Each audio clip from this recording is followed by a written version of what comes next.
Hi, hello there. This is just a quick showcase of my work in progress Pyromancer Anomaly build. No, it's not a bullet build. I hate those. Those are very boring. So, yeah, I've gotten a few new pieces. I think it's ready to see the light of day, and this is just a quick video showcasing its parts. So, let's get into it. I'm using the Inferno Seed Assault Rifle tactical variant. It's just very good. It's a very cool looking gun. It's my favorite. And it comes with the Wrath of Moloch mod. Critical hits cause an explosion, dealing 161k damage and inflicting burn on enemies within a 5-meter radius. 3-second cooldown, very good mod. I also have Shadow Comet. I put Shadow Comet on it to help out its damage. Since it's not a bullet build, I'm not going to have a lot of firepower. So Shadow Comet helps it out a lot for when your your ability cooldowns are going. Shadow Comet shots call down a comet dealing 210k damage to enemies within a 3.5-meter radius. 3-second cooldown as well. You basically go out on the same cooldown. It's a very good combination. You can use those different weapons, whatever stuff you want. The secondary and tertiary don't really matter. The secondary I have Varrock's Gaze as a debuff weapon with weakness trap and resistance breaker. But anyway, you can use any other secondary and pistol weapons. Skills. I am using overheat, phaser beam, and eruption. They're on a 5.2 second cooldown, 7.2 second cooldown, and a 7 and 18.7 cooldown. These are the class 3 perks that I chosen to help benefit my damage at best and lower my cooldowns of my abilities. I went with the Tempest 3. Now let's take a look at the mods and the gear. On my top, I mean, my helmet, I have Anomaly power and cooldown reduction. These are the stats you want to focus on this build. Anomaly power and cooldown reduction. You really need those two. So, on my head, I have Anomaly power, cooldown reduction. The mods I have Pompeii, that allows me to use Eruption one extra time. Giga Blast, that increases Eruption's skill radius. Very important.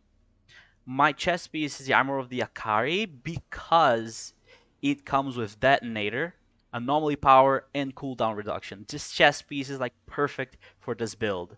Detonator reduces Overheat's cooldown by 50%. And on it I also have Frequent Phaser that reduces Phaser Beam's cooldown by 30%.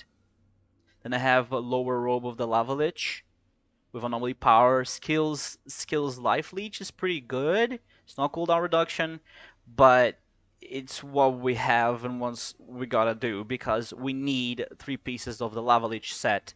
The Lava Leech set, legendary set, gives us a little set bonus, which increases our eruption damage by 40% and increases its cooldown by 10%. Again, very important to have cooldown on eruption. That thing is just very long on cooldown, so that's very good. The mods we have are improved damage, that improve the damage of eruption by 54k. Size matters, that increases phasers beams radius by 100%. Very important mods.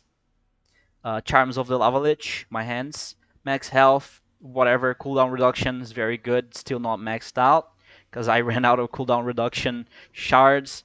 But, I mean, shards? Yeah, shards. Well, we'll work on those. We have Etna that allows eruption to be used yet another time, so 3 times total, and increased duration on eruption. It makes it so our eruption lasts longer, which in turn gives us more damage.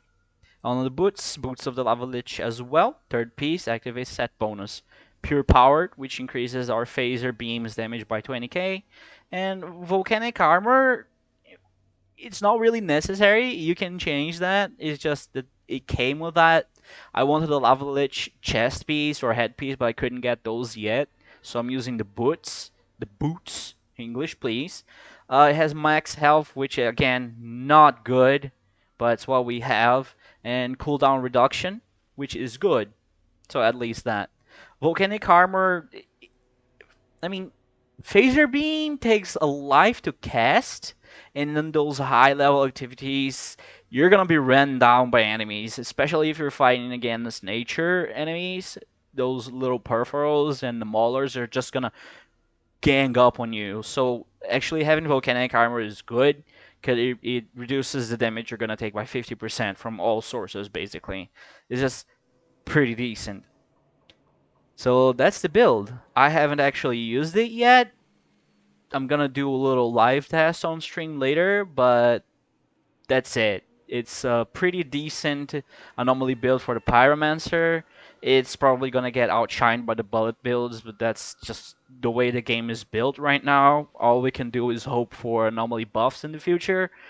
But this will definitely take care of everything in the world here from 0 to 15, and it will probably easily melt everything in Expeditions Challenge tiers from 0 all the way to 13. 14, 15 is probably going to give you a little hard time if you're going solo, but maybe with friends or people from LFG, you might have a little easier time, but that's it. That's my Anomaly Pyromancer build.